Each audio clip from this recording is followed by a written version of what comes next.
Hi, everyone. Welcome to the TimingResearch.com Crowd Forecast News, episode number 276 for September 28th, 2020. My name is David Kosmeter, and I'm the creator of TimingResearch.com. And today will be a special episode just with the option professor, and he's going to be telling you what he's watching going on in the markets now and what he's expecting to happen. So I'm going to go ahead and turn it over to him. Okay, thank you very much, David, and welcome everybody. This is Jim with optionprofessor.com, and we're going to go over the markets here. We had a big move on the upside here this morning, and we're going to quantify that by looking at some charts and see exactly what the lay of the land is. Every week, we have a weekly update that we send out, and we've been, I think, very helpful to people getting the idea of the major trends. When the market was way down there in March and April, we were telling people that the market was way oversold and a snapback rally was very much in the cards. And then we obviously saw that. And tech, semiconductors, consumer discretionary were what we directed people toward. And we had a very big run on that all the way through September or into September before it rolled over to the downside. We started looking at some of the value and epicenter plays in the April-May timeframe.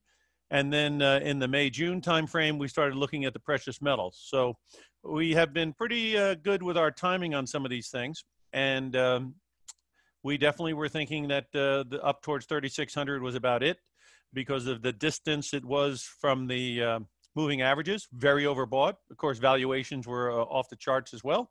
And so a pullback was in order, which we did see down towards 3,200 on the S&P.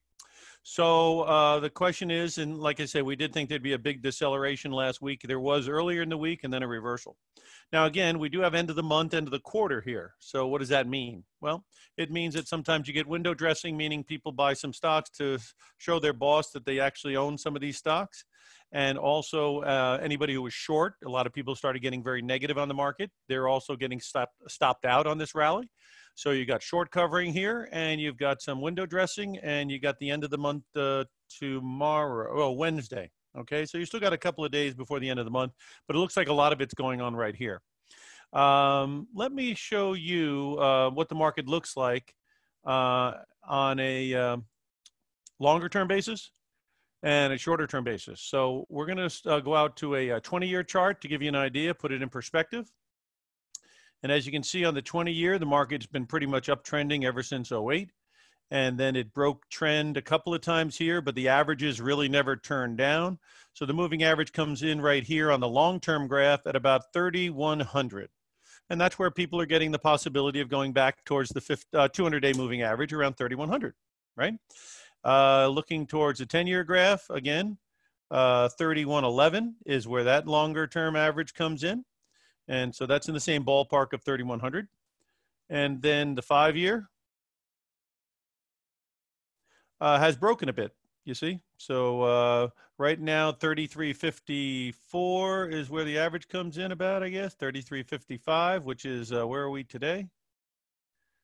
We're just a little bit underneath there. So we'll see if turnaround Tuesday, which is tomorrow, happens or not. But if it did happen, you could see why it ran into resistance on this one and it might turn down. Let's look at the RSI though. See, the RSI is still above 50. And as long as it's above 50, it generally is a pretty good market. You see how you're above 50 pretty much when it's going up. And you can see when it breaks hard, it gets under 50. All right, and then when this big run is going on, pretty much it stayed above 50 the whole time. So you really want that the RSI above 50 on the longer term graphs if you want to be bullish. And it is. And it's had a nice pullback towards 50. Right now it's trading at around 52, it looks like there. Okay, or 57. So looking pretty good as far as all that's concerned. That does look like a spike low. So that's important because, you know, sometimes spike lows are the low. You see over here, spike low, see over here, down, spike low. So, you know, it is possible that we did hit the low last week at 31.94. It's possible. Needs more price proof. And now we're going to turn to some of the shorter term graphs, like the 6-month that I like to use. And on the 6-month, you'll see that there's a high point here that I think is very important, and that's 34.28. You see right there, 34.23, 34.28. That's a very important point because that was the high, I think, of the middle of the month. I think it might have been the high, yeah, right there in the middle of the month.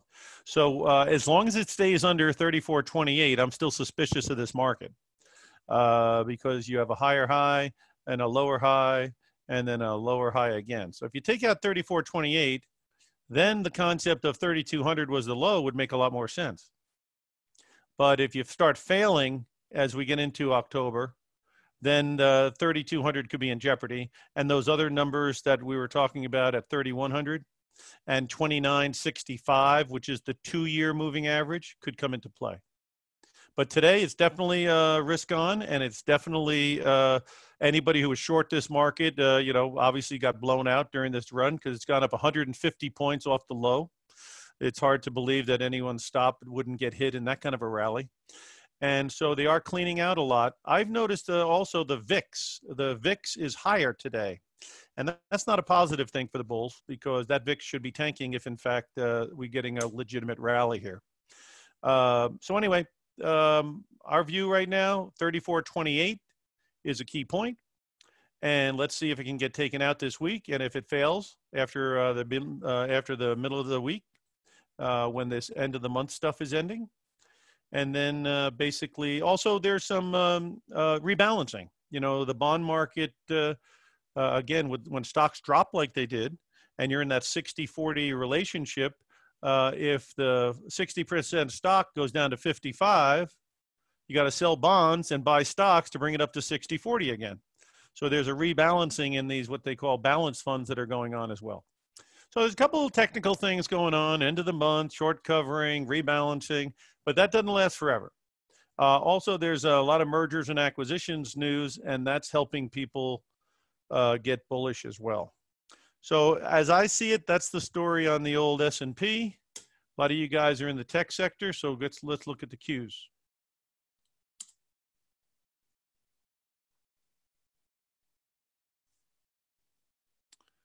All right. Let's hope it'll be nice enough to bring it up here before dawn here. And here it comes. Up about 1.32%. I think it's not up as much as the others, so you're getting a move here. But let's go and look at it from the different time frames again. Going back 20 years, what's the long-term graph telling you? Well, you're telling it looks like a big blow-off, doesn't it? I mean, that looks like a big blow-off. Look what the moving average is way down here at 237, 233. Now, like I say, it's come back down. The 1-year moving average was around 255, and we hit 260, so it came down towards the 1-year average. But if it's going to come down to the lower term averages, we may have to go down a little further. Some people think that there could be another 10% down from the area of about 1100. So they're looking at 9,500 possibly on the NASDAQ, which would take this thing, down towards 250. At any rate, very strong. And let's see what the RSI is doing here. Yeah, RSI is in the blue zone, right? So blue zone has been somewhat of a high zone. But the bottom line is just because it's in a high zone doesn't mean it can't keep going. So the RSI is an indicator, but it's not obviously a law. Let's look at bring the thing in towards the 5-year, 3-year, 2-year stuff. Yeah, see on a 5-year basis, it did break the trend for the first time since the bottom, right? Broke the trend there a little bit. And it comes in right around where we are now, somewhere around 270. So we'll have to see. What's the RSI doing on the 5-year? Yeah, see it came down, still above 50 though. So as long as it's above 50, it's a constructive situation. Let's look at the 3-year. Okay, 3-year trend broke. Now it's coming back, trying to get back above the trend. If it does that, obviously that spike low to 260 might be a low, just like, 3,200 might be the low. But you need to have more price evidence. And this one here, which should really trade above 281 to get everybody excited again. So 281 area would be something that I would say could be, 280 to 285, use it as a range to put that in jeopardy again. Let's see what else you got here on maybe something a little shorter like the 1-year. Yeah, on the 1-year, that definitely broke, but it's trying to reverse itself. You see, it's back above the line. And the line is trying to flatten out. So again, if you can get above this 280, 285 area, again, that would put more credence that the 260 pullback was it. And your RSI is struggling to get right back to 50, which is where it is now. That's why turnaround Tuesday is going to be very important. If you do get it, then this RSI is still in a negative territory, and that is not good. So as you can see, when the markets are coming down, it tends to be under 50. So I think 280, 285 is a neighborhood it would have to get through to really turn the thing positive. And if it doesn't, then of course, in October sometime, we could jeopardize that 260 level. But if it starts getting above, you can't fight the tape, and the tape starts to turn positive, you can forget about all this pullback stuff. We still have obviously interest rates at such a low level that people need to make money, and the way they try to make money is buying stock. And the way they try to make income is buying stock, because you can't get any money in the bank, you can't get any growth in the bank. So obviously you're forced to speculate, or whatever you want to call it, because of things like, what do you call it? Things like CDs, T-bills, those things, they're not paying. All right, let's go and see what else I can show you here. So, oh yeah, let's look at the shorter term. On the 6-month deal for the Qs. 6 month on the Qs, let's see. Yeah, again, they're trying to break it out. They're trying to break it out. So we'll have to see if they can do it. You don't want to fight the tape again. Your 260s are the low. There was some resistance here with the moving averages at 270. We have surpassed that. But again, there you go with 280, 285 right there. That low right there, where it broke from, 285, and that zone right there around 283. Okay, but right now it's definitely on the offensive. You can't debate that. Let's see what else is going on. And on a 5-day basis, that's for the short-term traders.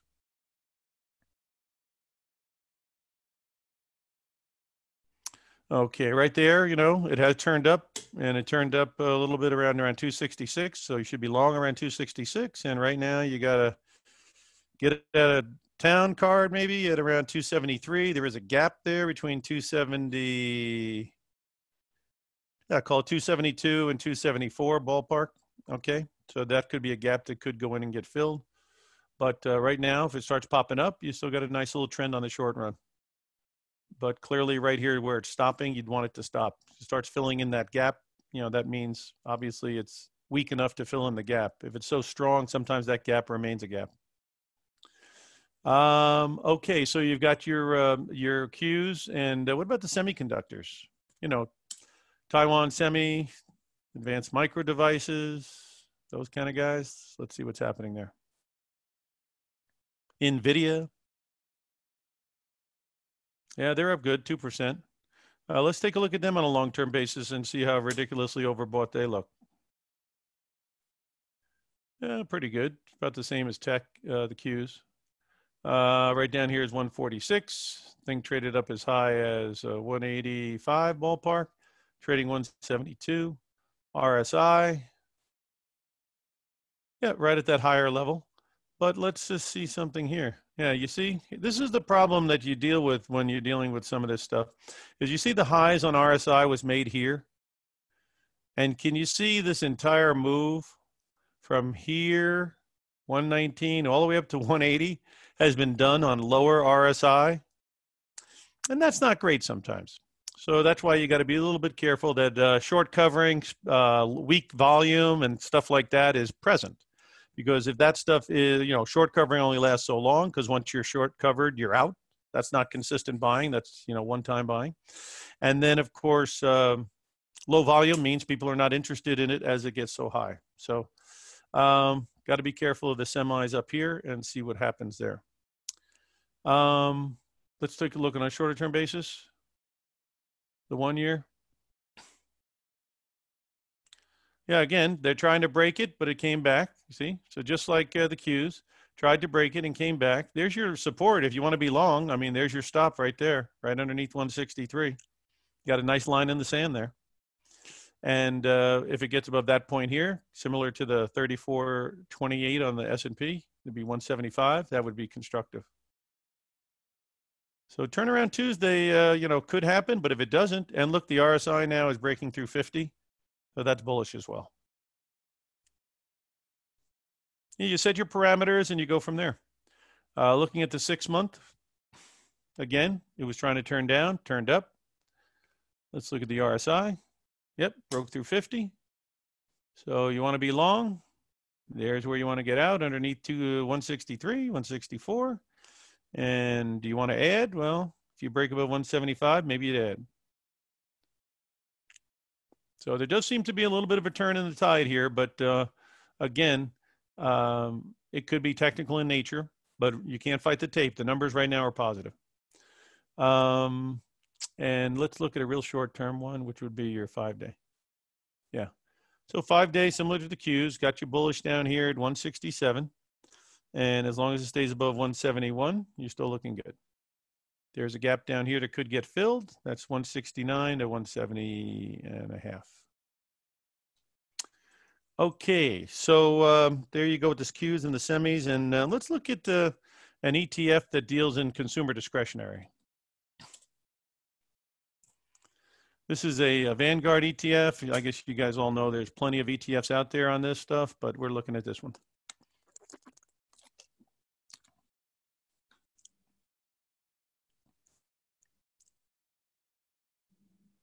All right, so that's up pretty strongly today, another 2%. You know, it's a risk-on deal, you know.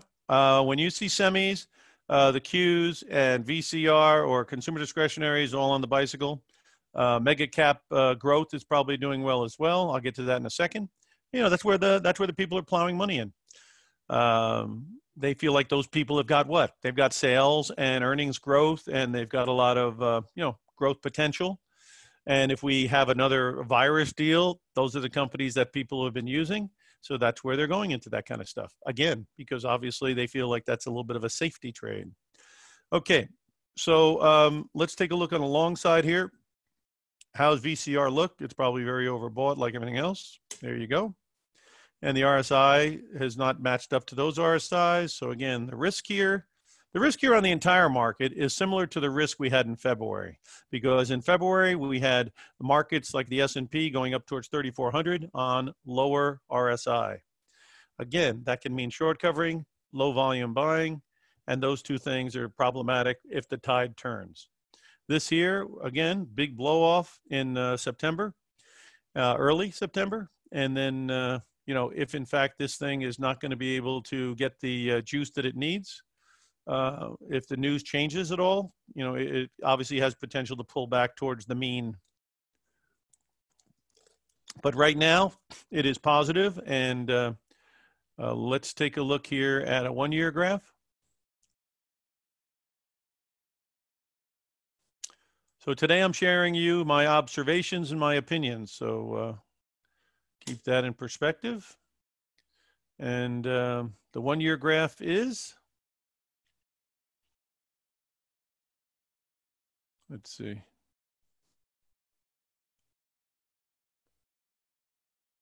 All right. Let's see if we could get,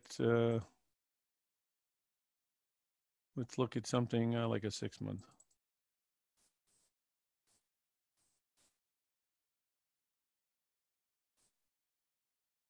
Okay. All right. So this one is the, let's see.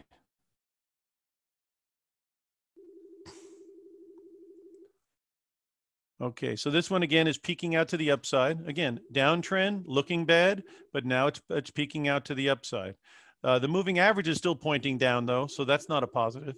But again, we'll have to see if this thing can break. The RSI did break down towards 50.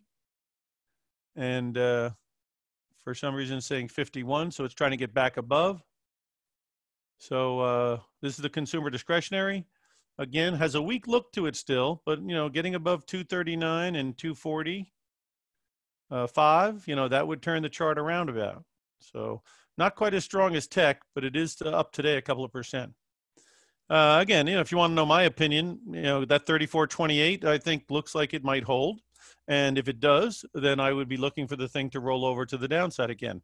Our thesis here at Option Professor was that the market was going to hit a high point in August, and September, October, and November were going to be very volatile and rough months.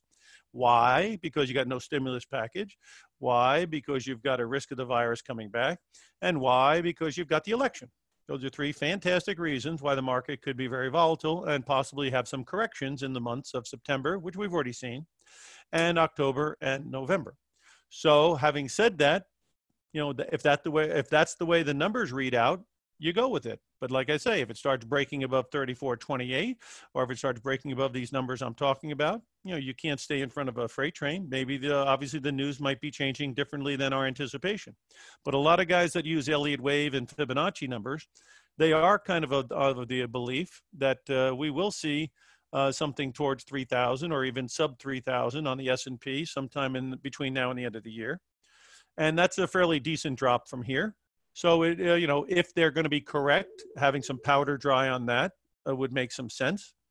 And right now, it does seem like that despite this rally, you could not dismiss that as being not possible.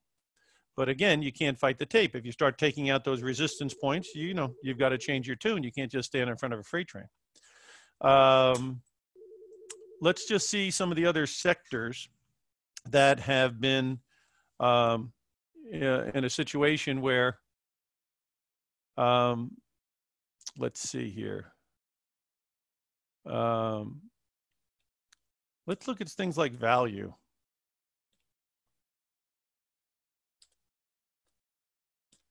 I'll show you one right here. This is a high yield fund from Vanguard. And I think the distribution is well above 3%. So that's a pretty healthy distribution yield. And that can vary, but that's pretty much where it is now. So obviously people buy this type of a thing. And they're more value-oriented cyclical stocks than the others. It's trying to get back on the bicycle as well. Now, if you go back 20 years on this, and you can go to the Vanguard site, hit the top 10 holdings, and you get the idea of what they own. You can actually hit the entire portfolio holdings, and as of the last report, they'll show you that. And you'll see that most of the companies there are either value or cyclical in nature. The healthcare, the industrials, the banks, and we're going to get to the banks in a second here. But you can see it's under that 40, it's under that 50 number. And it's having trouble getting through, and this moving average is pointing down. So, it's still in a rough racket here, but if you were to get back above 86, that just takes you back to the year-to-date high. So that gives you a good 10-15% jump there, plus the 3% plus that you're getting paid. Just going from where we are now back to where it was earlier in the year would be good opportunity. So when you hear people say there's a lot of potential in epicenter and value and cyclicals, that's what they're saying. Rather than buying things that are trading up at 100 or 120 that have already blown out their highs, like growth and tech and things like that, you use what they call a barbell approach. And what you do there is you pick up some of this stuff to go along with the other stuff, so that if the other stuff starts stalling off because it's either overvalued or it has pulled forward. Pull forward means that a lot of people who wanted iPads and laptops and everything else have already bought them because of the pandemic. So when you get into the end of the year, maybe there will not be as much buying because they've already bought them. They're not going to buy 19,000 laptops, right? So when they say pull forward, meaning some of the tech people have pulled forward their future growth. They pull forward their earnings growth, and that may stall out that sector. Whereas if the economy comes back, where people are going out to eat and they're going on trips and they're going on cruises and they're doing everything again, the cyclical and the other value area, could get a bid. And if you pop from here to here, that's a heck of a nice jump. That's only going back to the yearly high.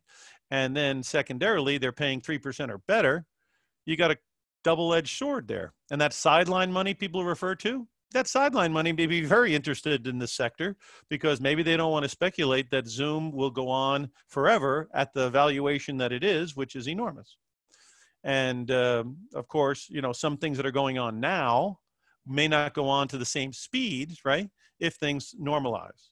So the theory is, and I think there's some weight to it, that there's a lot of potential in this sector once it can base out and turn.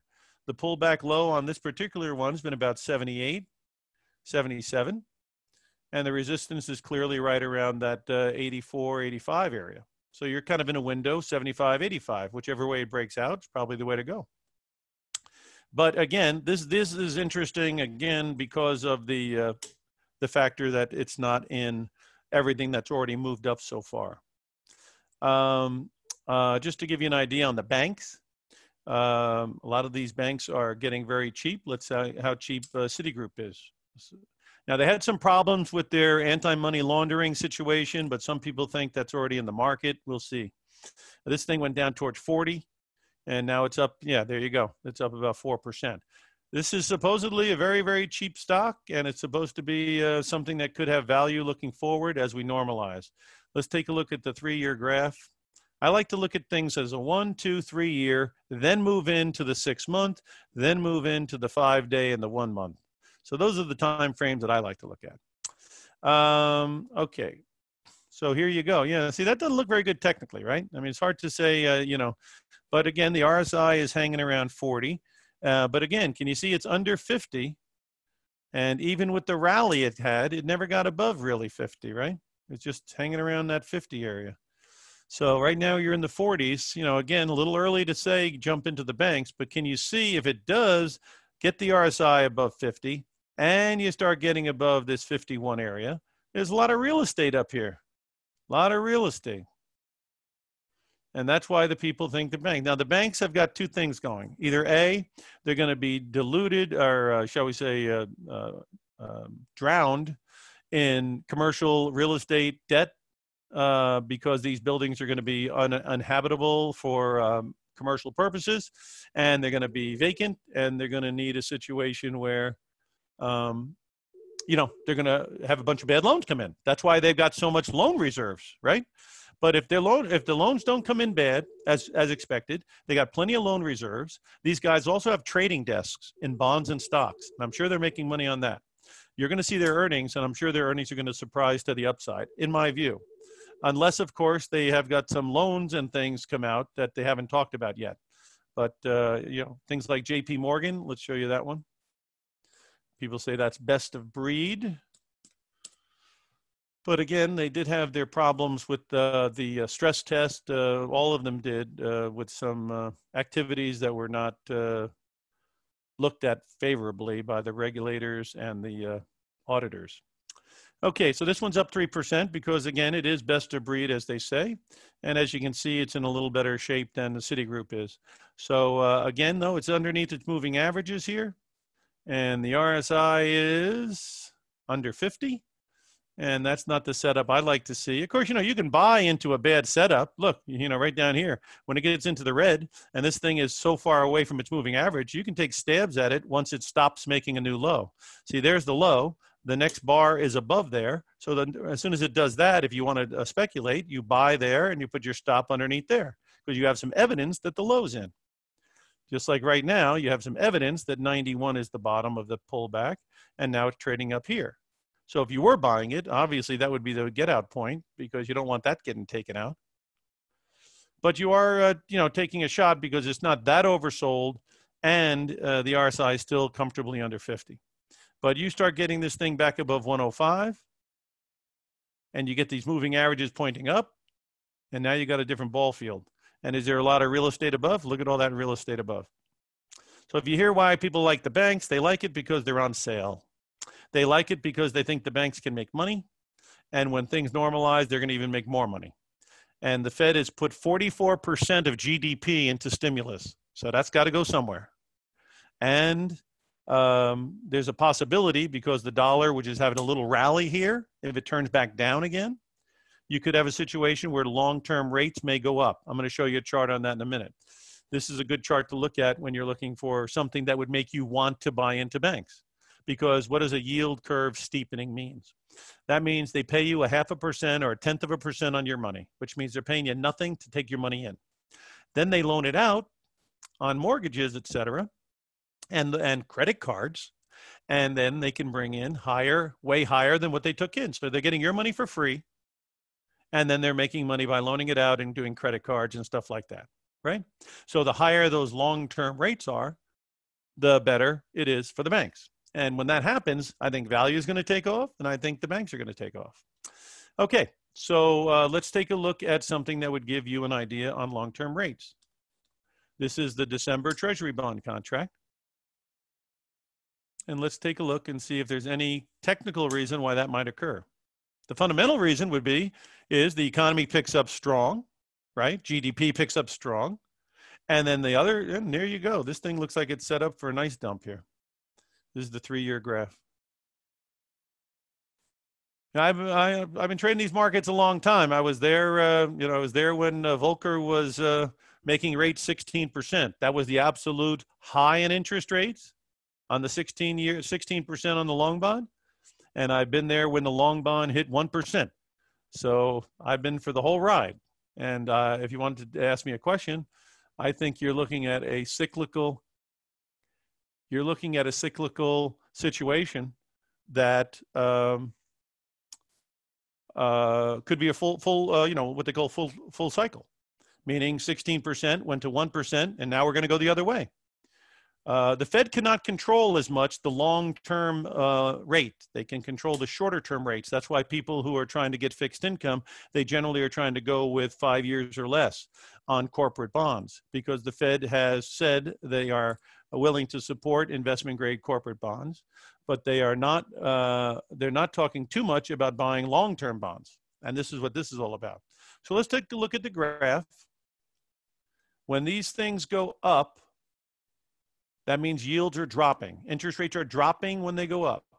Now we've come back up here, and you can see that we've broken the moving average. We've come back up towards the moving average. And if this thing starts taking out 175 and 174, it's going to be a situation where you could see what? You could see higher yields. And that would be very good for cyclical, and it would be very good for the banks, and it would be very good for value. Let's take a look on a 6-month basis. Now, on a 6-month basis, you had a high point here. Okay. Actually, let's look at the 1 year, because that'll include the top. Yeah, you see the big peak there? Okay. So again, if you start seeing it break under 175, 176, it's trading 176 and change. I think this thing could be breaking to the downside. And where's your RSI? Your RSI is right at 50. Look at that. So if you do see a break and you see this RSI coming back into under 50, there's not many people in the world who think interest rates can go up, believe me. And there's a lot of people in here. How do you know there's a lot of people in there? Because we've got trillions and trillions and trillions and trillions of dollars of negative yielding interest rates around the world. We've got trillions and trillions and trillions of dollars in corporate bonds, plenty of money in muni bonds. I mean, the debt in this world is just ridiculous, which means everybody owns debt. Now, if everybody owns something, and they all want to come out at the same time because something occurs that makes them very nervous about holding bonds that pay 1%, 1.5%, and they don't have to pay you your money back for 30 or 20 years. Some people might get nervous about holding that paper if something were to change, like the value of the dollar or the growth in the economy or inflation. And if that occurs, you've got an audience who wants to leave the movie theater one door out, called the sell door, and there could get a little crowded trying to get out of that door. So this is a market that has not broken really yet, but I would be monitoring it very closely, because fundamentally, the Fed wants inflation to come back, and they said they're going to stand for it if it comes back. They put 44% of GDP into printing money or loaning money, whatever they're doing down there.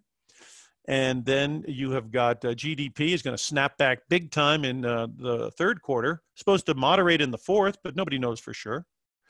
And then you got the value of the dollar. You want to get paid back in a currency that already dropped 10% off its high, that goes down another 10 or 20%, and you're only getting paid 1% on the bond. Does that sound like a good deal? You're paying me back in garbage, and I own this paper, and I'm not going to get my money back to 2040? And what are you doing in the currency? Well, come on. The deficit is going through the roof. I mean, they're not these markets didn't go up, on their own. They went up because all these facilities are out there. They're buying, and that obviously has an effect on the currency and the fiscal situation of the country. We had $1 trillion deficit before COVID. What's it going to be after COVID? Annual deficit. So, holding paper, it can be good as long as the Fed just keeps printing and buying the stuff. But if that stops, it's going to be bar the door, Katie, I think, on the downside. Hadn't happened yet, but that's something I have on my radar. Unless they just plan on, going up and up and up on the deficit and just keep supporting markets by these facilities they've created out of thin air. So if this were to roll down, okay, that could be helpful again for value, cyclicals, and the banks. And that's really what's holding back the value, because healthcare has been doing fine, and industrials and materials have been doing fine. But the one thing that hasn't been doing so fine is obviously the banks and the financials. And that's because of, again, a flat yield curve can get you no money velocity. The Fed wants to get inflation back. You can't get inflation back if the yield on the 1 year is the same as the yield on a 30-year almost. You can't, because that's a flat yield curve. The banks can't get any involved. Look at Japan. Look at Europe. They can't get any inflation going. They can't get a GDP going. Why? Because they got a flat yield curve, among other things. So anyway, that's the story on the bond market and how it would affect the banks and stuff like that. Let's go around the horn on some of the other stuff that I talk about we talk about in the weekly update. We went over some of the stock market stuff. Let's look at some of the 5G stuff. Qualcomm supposed to have a pretty good time with the 5G.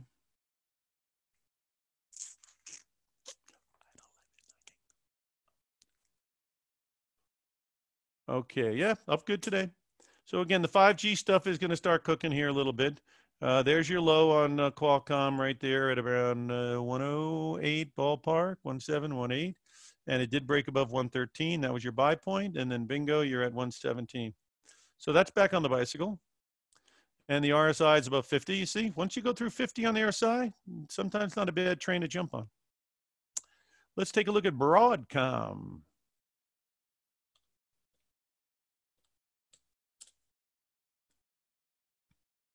Probably a good day.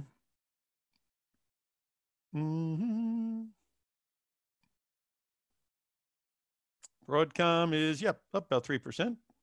Probably the same chart as Qualcomm. But these are the two guys that, they're not trading at 400 already. You understand what I mean? They're not NVIDIA. So there you go. 344 was the pullback low. You broke out here at around 359. You're at 366. And your RSI is where? Yep, there you go. So those are two right off the bat in that area. What else? Verizon pays a very good dividend. Let's see if it's worthwhile to own.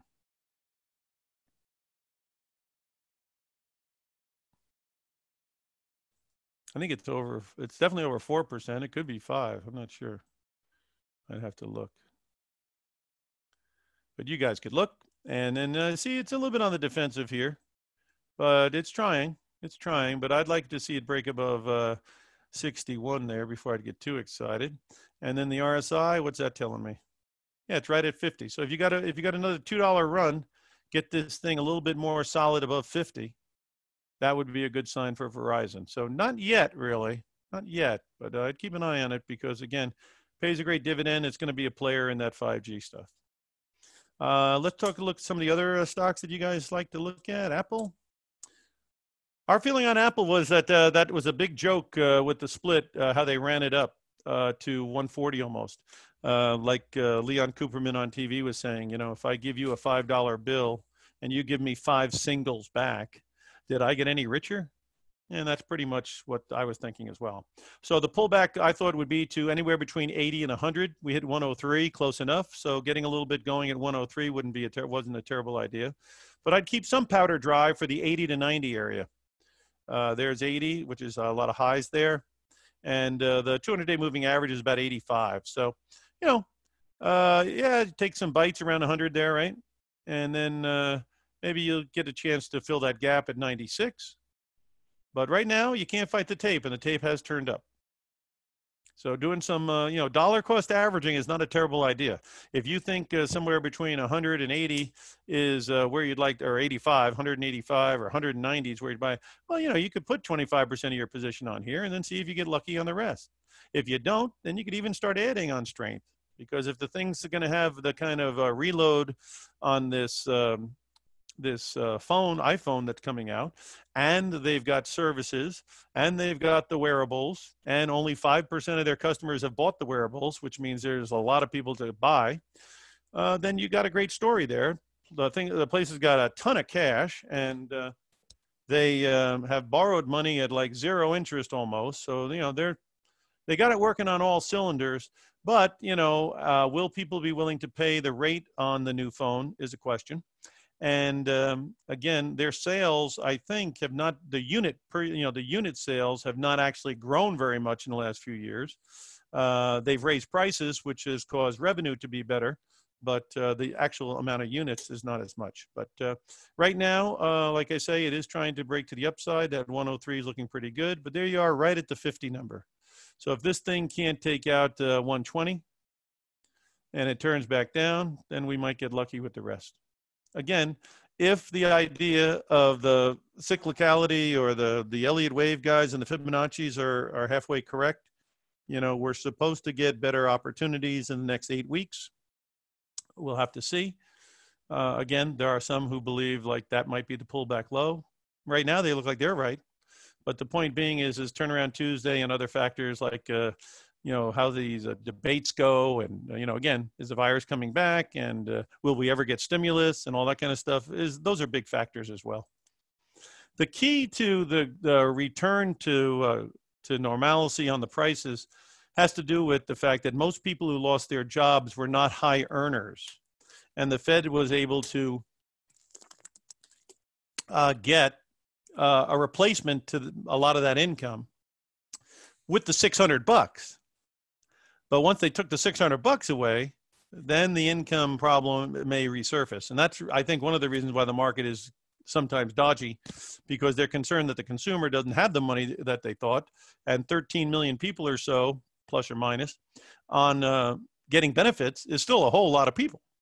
And again, our theory here at Option Professor was at the lows that we were going to return to peak earnings quicker than normal, because they were not going to hire everybody back, which they haven't, and it doesn't look like they will. And they were going to abandon a lot of their real estate, meaning their offices, because of the work from home was working so well. So with lower real estate costs and lower employee costs, even with lower revenues, you can still be pretty darn profitable. That was the thesis that we gave you in March and April, and that's the thesis that is working out. The other thesis is that the income hit to the economy was minor because of two things. One was they replaced the income with that extra $600 on the unemployment insurance. And so people were actually not going back to work because they were making more. That just tells you how low paying the jobs were that were created. Maybe we created jobs, but we created low paying jobs, where unemployment insurance plus $600 exceeded your salary. Okay, well, the 600's bye-bye, and the stimulus, and people are, it's getting a little bit, and then October is supposed to have some layoffs here and there. If they occur, that could be the catalyst to roll the thing back over. So that's why you have to be, cognizant of both sides of the market here. All right, let's look at, this is one that I thought looked pretty good. Cisco. It's, again, going to do better when things get more normal, because the cloud is killing everybody now. We'll get into the cloud in a second. But Cisco is supposed to benefit, when things go back to normal, because that's how they make more money that way. But this is a company that supposedly spits out $14 billion in free cash flow. That sounds like a lot of money. And is paying 3 or 4% dividend. That sounds like a lot of money too. And it's discounted. So here. You pulled back all the way here to 37, and this is, again, looking for some value in the sector. And you got a big gap up there, up at 47. And let's look at the RSI. Is it getting above 50 yet?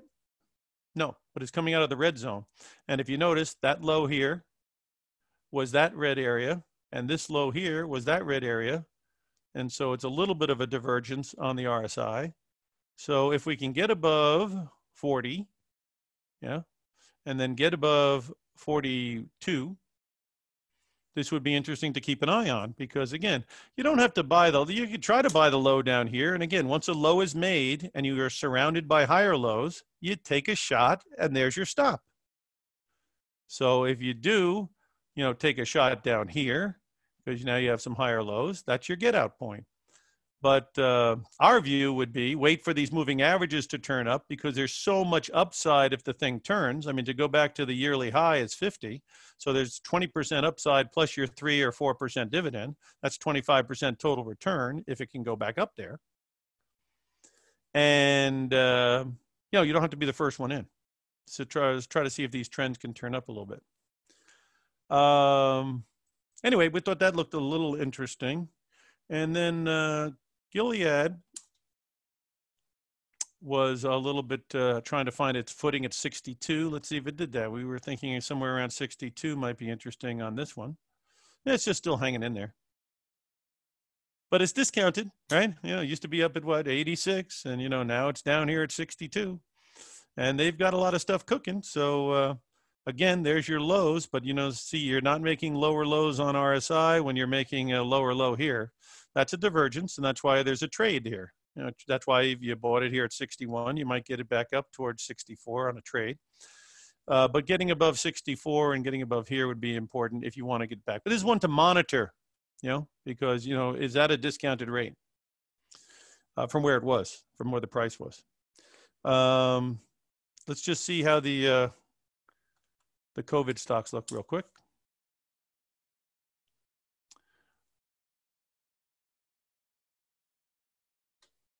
Novavax. No, not so good today.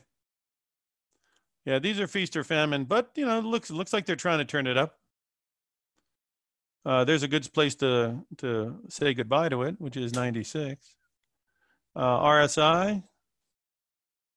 Yeah, you needed to get going a little bit here because the RSI did crack. So a lot of these biotechs are rough racket. A lot of people like to use IBB so they can do the whole thing.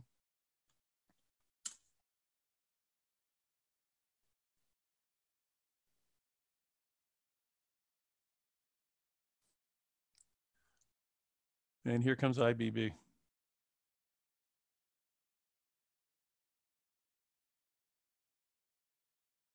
Yeah, that's a more diversified. So you have trouble in one stock, Novavax, right? So you have trouble there, but you don't have trouble in the sector, and that's why people like to use the sector. Sector's making money. The other one's down $4. So, and this one again is right on the ledge too. So if this thing turns south, that's not good. But if it can get above this average and stay there, get above that 135 area, 136, and then obviously if it can take out 138, that would bode well for it. But with the RSI right at 50, it looks like it's a black or white deal. If it turns down, you got plenty of downside there. So it's really on a ledge. I would call it on a ledge. You get above 137, you're good. You get underneath 127, 126, so it's a 10-point window here. Whichever way it breaks is probably the way to play it. Okay, let's look at these metals. GDX. We thought it peaked at 46, and we were basically out of any interest there because it was overbought. You'll see it was overbought. When things get overbought, sometimes they go back to the mean. So again, this thing hit the 46 area. The longer term, I'm using a shorter term average here, okay? Longer term averages were down in the 30, I'll tell you where they were. They're down in the 31 to 33 area. That's the area that we would love to get this stuff down to. And we could get that if the gold gives it up in the next month or two, which some of the Elliott Wave guys think it could do. So keeping powder dry, because again, after that, the dollar might roll back over. They start printing more money. Maybe inflation comes back, who knows? And then the stimulus comes out, and then the gold's back on the bicycle. Right now, gold has hit a high point at 2,100, and the stock is hit the high point of 46. And basically, it's in a corrective mode. We think the correction could go down as far as 30 to 30, 30 to 35 ballpark area in that zone. And then it might be more interesting. RSI on GDX, this is the miners. Obviously it broke right there, and it's in the sell zone now. You notice when it was rallying, where was the RSI? Above 50, 50, 50. When it's coming down, it's under 50. Let's look at silver. That was another one that was wild. We thought that peaked out around 30. That was way above its moving average. And we thought it'd come back to the breakout point, the actual price. So let's look at the actual, well, let's look at this mining share thing that we look at, SLVJ. These are the junior miners. You got junior miners on gold as well. But this was a great thing to be in around 10 bucks, ran all the way up, and then it came back down. The gold, somewhere between 17, 1800 area might be some value in the months ahead if it gets down there. The moving averages are down there, so that's why we're thinking it might go there. This thing here, this is the juniors. Like I say, great time to buy right here after it pulled back. There's your high point and your low point matching up. And then from there, boom, all the way up here. And then it broke when it got underneath 15. Now it's at about 14. RSI is probably under 50. It is. But it's getting a little bit oversold and it could bounce. Moving average is up there, so it could have a bounce. But again, the dollar has gained value. I mean, you want to make something simple? Let's look at the dollar index. I'll make it simple for you. Dollar index. Because I think the dollar is the key to the whole thing. And you'll see exactly what I'm talking about.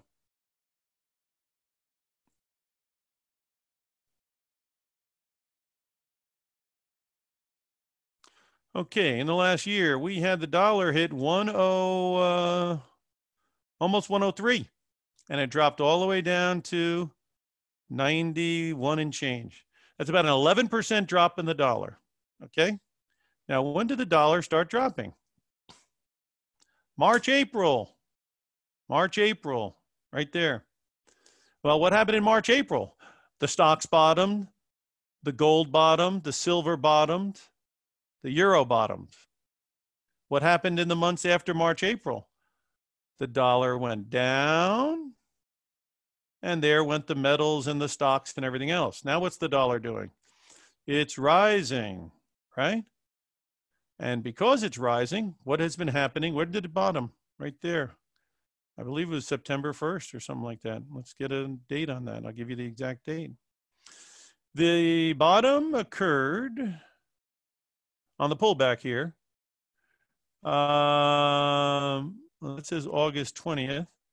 So late August. Let's call it late August. It hits the low point down here. And what happened September 1, right after Labor Day? That's when everything started to sell. So we've had a rally here. This thing has gone back up. Let's see what the RSI is. See, the RSI broke above there. So you're no longer in that downtrend, right? So the dollar's in an uptrend. Now, where could it go? Well, it could easily go up towards 95, or it could go up towards 90, let's just say somewhere between, if it gets going above 95, it could go into the 96, 98 zone. If it does that, that's probably another reason why things could unwind on the metals and the stocks as well. So keep an eye on the value of the dollar because, again, it's not a coincidence. It peaked here and tanked a little bit, down 11%, which sent all those markets I mentioned through the roof. And now it's a situation where, and we believe that 90 to 92 was going to be the low, and it has been. And we're looking for a little bit of a rally, but that rally will end, but it'll probably end in the next 2 months, and that's probably when the stock market and everything should probably end. That's our view. But, we're not going to fight the tape. If it's not there, it's not there. But again, each week, and I'll give you one last thing here on Chevron. This is best of breed in oil, we think. And it's paying 7% dividend, no guarantee, but look at it, up 3%. And we brought this to people's attention. Now, I don't know if that's going to be the low of the pullback or not. Look, it's very, very oversold, so that's why it's getting a bounce. But if oil is going to recover next year because demand recovers and the closing of the frackers and the closing of the rigs and the OPEC people keeping the supplies rather tight, some people believe that there is some potential for the price of oil next year. And if this stuff starts supporting itself, you're getting paid a very healthy dividend. They could cut the dividend, but you're getting paid a healthy dividend. And obviously you're buying something that is very discounted from where it was. And if you go around, there's plenty of Chevron stations around, and there's lots of, and they have a reasonable balance sheet because they've been able to keep their dividend while others haven't. So that's another factor. All right. There's a lot to cover and there's a lot to speak about. So every week we do have a market update, and it is free of charge. So basically, in order to get the market update, all you do is go to optionprofessor.com, OPTIONPROFESSOR.com, and put your information in, and then you get in the queue, and every week we'll shoot one out to you as we publish. And you can read about our overview on what we think is going on in the world and the markets generally, and then our view on the stock market and what stocks might be moving and what seem to be in, like we've been talking about those gaming stocks like DraftKings, Penn, William Hill, Churchill Downs. Been a great place to be as the sports gambling. We talked about the cloud, WCLD, CLOU. And we have been talking about in the bond market, how the junk bond market is getting a little bit of fragmented here. And also, things that have to do with income. We talk about the international markets, which I didn't get a chance to talk about today. How's Asia? How's Europe going to be doing? How's those emerging markets going to be doing? We cover, obviously, the gold and silver and copper. Copper's been great for us. Freeport-McMoRan's one of the things we've been talking about, has done a great job this year. A lot of stuff has pulled back. And sometimes we'll talk about other things as well that we see come up. So free of charge, throw your email in there, optionprofessor.com, get up to date on what we're looking at. You can also email us at optionprofessor@gmail.com. You can ask your questions. I got a question on this. I got a question on that. What do you guys think of this? We'll share with you our observation and our opinion. And then, of course, we always tell people to consult their brokerage firm and their broker to determine their suitability to do anything, and then take it from there. We are going to be coming to the top of the hour. Again, you want to shoot me an email and have any questions, just email optionprofessor@gmail.com. You got anything specific on your mind or general on your mind, please just send an email.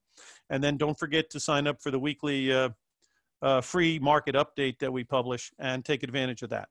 All right, top of the hour. That means David Kosmiter's back, and I'm leaving. And it was great to be with you today, guys. Good luck and good trading. It should be a very, very active week with the debate and everything else. So keep your seatbelts on, and we'll talk to you the next time we see you.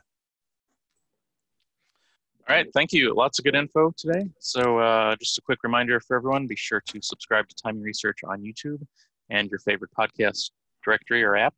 And you can also go to TimingResearch.com to get access to any of the past shows or reports or event recordings there, as well as this one as soon as I can get it posted. Also, be sure to mark your calendar for this coming, this Thursday, October 1st.